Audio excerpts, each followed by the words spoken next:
嗱，下星期咧就係秋分啦，咁啊有少少秋意啦，開始嚇。但係咧，我開始聽到有啲咳聲啦。係啊，我覺得咧近排咧喉嚨講多幾句嘢咧，都有啲痕癢嘅感覺。咦？可能係秋咳喎，呢啲。咁但係咧又有呢個寒咳啊、乾咳啊、有痰啊、冇痰嗰啲咳，真係好多種，都唔知點樣分。你都好多嘢問題問喎。咁揾中醫師問問啦。我哋請嚟咧就係註冊中醫師陳翠萍醫師㗎。陳醫師你好。歡迎陳醫師。請坐，請坐。陳醫師，我哋踏入呢個秋天啦，咁點解特別咧會有即係兩聲咳啦，同埋咩人會容易患上呢個秋咳㗎？其實咧秋分咧，我哋就係嚟緊9月22號就係啦。咁其實當秋分嗰日咧，就係日同夜咧係同等咁長嘅。但係過咗秋分之後咧，其實秋天嘅涼意咧就越嚟越濃㗎啦。咁其實咧亦都天氣越嚟越乾燥啦。咁其實好多人咧都會譬如一啲老年人啦，或者一啲譬如免疫力比較低嘅小朋友啦、虛弱啊或者過敏體質嘅人士咧，其實佢哋都會比較容易患上秋咳嘅。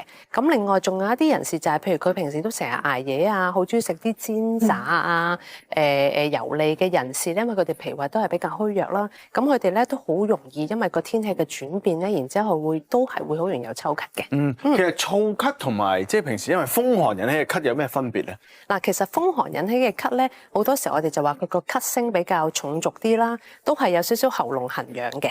咁然之後咧，可能佢都會伴隨一啲譬如頭痛啊，或者周身唔舒服嗰種感覺啦。咁至於燥咳咧，通常我哋就話咧，佢都係有啲喉嚨痕癢喎，不過佢就比較少痰，或者甚至乎冇痰嘅，好似個喉嚨咧好乾乾癢癢嗰種感覺啦。咁有時都會伴隨少少一啲我哋所謂嘅感冒跡象，一啲頭痛啊嗰啲咯。咁其實有冇話分幾多種咳咁樣㗎？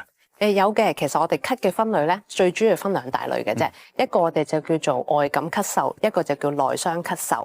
咁其實咧外感咳嗽咧，主要都係分3種嘅啫。一個就係風寒，一個風熱，一個就風燥。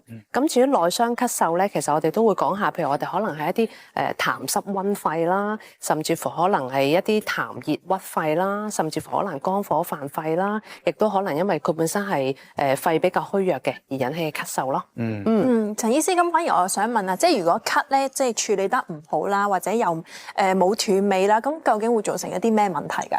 係啦，咁其實咧好多朋友就都話，我咳兩聲遲啲就會好嘅，揼下揼下。咁呢個我哋就叫唔處理啦。咁當你唔處理嘅時候咧，其實你嗰個咳咧就一路就會我哋叫由實轉虛啊。咁變咗你會反覆發作啦，變咗咧你一路令到個病情我哋叫遷延啦，咁佢就會變咗成一個內傷嘅咳嗽啦。咁然之後就會手尾比較長啦。咁至於唔斷尾咧，就係有啲朋友仔就一嚟唔處理啦，二嚟都覺得得㗎啦，我都食咗少少藥應該 OK 啊，咳多兩聲冇事。咁嗰啲就叫唔斷尾啦。同樣地都會形成一個內傷咳嗽嘅。咁內傷咳嗽就係會點咧？佢慢慢就係會影響埋其他嘅我哋叫臟腑啦。咁我哋有句説話咧就講得好啱嘅，就係肺唔傷咧就唔會咳嘅。脾唔傷咧就唔會久咳嘅，咁腎唔傷咧亦都唔會喘嘅，咁所以其實咧係涉及咗肺啦、脾啦同埋腎呢3個臟腑嘅。同埋咧有陣時咧，淨係聽聲都知呢個人係咩嘢咳嘅，即係分到嘅係咪啊？係咪咁犀利嘅真係？其實係分到嘅，因為咧簡單啲講啦，我哋中醫講望聞問切啦，辨證論治啦。咁嚟到嘅時候，我哋當然就先問診啦，問下你平時點咳㗎，日頭夜晚啊，同埋咳嘅時候點。咁但係其實喺我面前佢都會咳㗎嘛。咁所以咧，我哋就會留意下啦。譬如一般，譬如話風寒咳嗽咁咧，我哋會聽到佢嗰個咳聲咧係比較重濁啲嘅，同埋有啲氣促氣緊嗰種感覺嘅。咁我哋就大概都知啦。佢話我有少少喉嚨痕喎，咁我哋知佢應該風寒咳嗽啦。咁譬如風熱咳嗽嗰啲咧嚟到咧就可能咳聲特別粗聲啲、嘶啞啲，然之後咧可能佢啲痰咧都係黃啲啊、黏稠啲啊，嗰啲通常一般我哋叫風熱咳嗽。咁至於我哋有啲咧就係嚟到都係有少少喉嚨啊，不過咧好似冇乜痰，或者有時甚至乎可能痰有少少血絲嗰啲咧，咁嗰啲我通常就話可能有啲風燥啦。咁我哋叫燥咳啦。仲有一隻咧就係嚟到咧，佢係咁咳，但係咧冇乜聲嘅，好低聲，冇力啦已經，冇力啦，係啦。咁嗰啲咧就通常係因為嗰個氣虛引起嘅咳嗽咯。咁頭先你提及到喉嚨冇痰啦，咁如果喉嚨有痰咧，咁呢一樣嘢又係咩嘢嚟㗎？嗱，其實痰咧主要跟兩個臟腑有關嘅，一個就係肺啦，一個就係脾啦。咁我哋不嬲都講咧，就係脾咧就先講肺啦，肺咧就我哋叫調整身體個氣機嘅。當你個肺行得比較即係影響咗個氣機，有啲痰喺度嘅時候咧，咁你嗰啲津液咧就會變成痰啦。咁至於脾咧都係啦，我哋中醫就話攞嚟運化全身嘅，好似一個引擎咁樣嘅。咁當佢運化得唔好嘅時候咧，其實同樣地咧都會引起一啲痰濕積聚咗喺個身體嗰度，就形成痰啦。醫師，咁我又想問啊，嗱，即係如果痰作怪啦，咁呢條氣咧就好似唔係好順嘅感覺啦，咁有啲咩食療咧就可以舒緩一下咧？可以試下呢個紫丸化紅茶嘅，主要就係隻紫丸10克啦，同埋呢個我哋叫化骨紅10克啦。佢哋一個咧就可以潤肺，一個就可以止咳化痰，咁變咗咧佢止咳個能力比較好啦。最值得一提就咩咧？其實呢個咧係化州嘅骨紅。咁咧係有少少唔同嘅，佢好似一個柚皮咁樣嘅，咁但係佢嘅去痰嘅功力咧，比平時一般嘅骨紅咧就更加強啦。咁所以咧佢嗰個化痰嘅功效就比較好咯。同埋一到秋天即係。好似每年都會咳嘅，可唔可以預防嘅呢樣嘢？好似冇得走咁樣嘅。係，咁其實都可以預防嘅。咁當然啦，我哋注意生活作息啦，同埋我哋中醫就講五行嘅。咁我哋當你譬如尤其是譬如肝火盛嘅時候咧，其實都會影響到個肺㗎。咁所以咧，譬如可能少啲食啲辛辣啊、煎炸嘅嘢啊，盡量早啲瞓啦。同埋譬如當然啦，我知大家都會有啲壓力啦，咁但係自己都要可以舒緩一下壓力啊，少啲肝鬱啊。咁其實呢個咧對嗰個肺氣嗰個咧都冇咁容易影響，咁可以預防到秋咳啦。咁有啲咩食物咧係可以調理一下㗎？咁其實咧秋天就最適合咧就係食一啲白色嘅食材嘅，因為我哋就話佢對應個五行就係金啦，咁亦都對應就係白色啦。咁所以譬如可以睇到台面呢度咧，我哋可以試下食一啲譬如雪耳啦、淮山啦、麥冬啦、玉竹、沙參、蓮子、無花果、百合。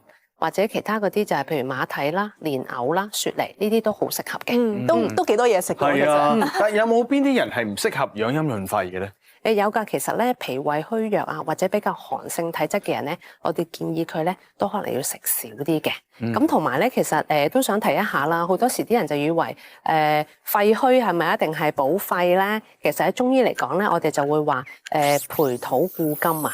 咁即係咧土就係脾胃，其實當你脾胃好嘅時候咧，其實相應咧都會提升咗嗰個肺氣或者肺嗰個質地或者肺嗰個健康嘅。咁所以其實好多時候我哋就話相輔相成，你又除咗要補肺氣之外咧，仲都可以調補下脾胃咯。有冇啲食療可以介紹俾大家？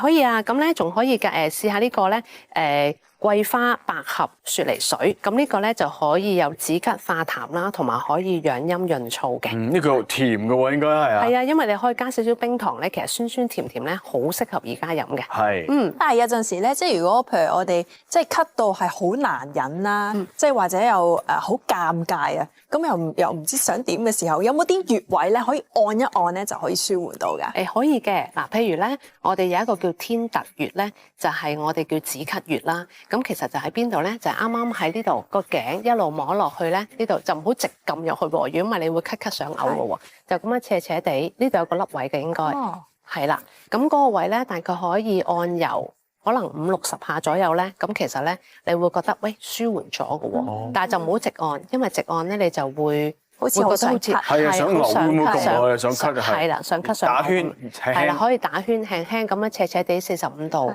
咁樣按咧，呢個係可以舒緩到嗰個咳嗽嘅。好，有冇第二個位咧？即係我唔多覺，比如我撳緊穴位有嘅嗱，其實仲有一個叫太淵穴嘅。咁其實咧就係喺個手掌啦，跟住呢度我哋叫腕環紋啦。跟住呢個手指公落咧，呢度撳到有一個凹位嘅，係啦。咁你按落呢個咧，有一個凹處嘅時候，你會覺得好似冤冤酸酸麻麻咁嘅感覺咧。其實呢個咧都可以舒緩到嗰個咳嗽嘅。係啱啱有嗰條筋嘅後邊嗰個位，係啦，啱啱喺呢度手心呢度前面呢個邊位咯，手指公落嚟呢度咯。你哋應該摸到一個凹位。好似係有啲要撳幾耐到啊？呢個位其實都冇乜所謂㗎，因為都有少少保健作用。咁你可能啲人睇唔到你嘅時候，你可以撳下。係啦，好啊。咁啊，今日多謝晒陳醫師啦，咁詳盡講解啦。咁大家有需要嘅時候可以服用呢啲嘅食療啦，同埋撳呢個穴位。咁有問題咧，記得請教咧中醫師或者專業人士啊。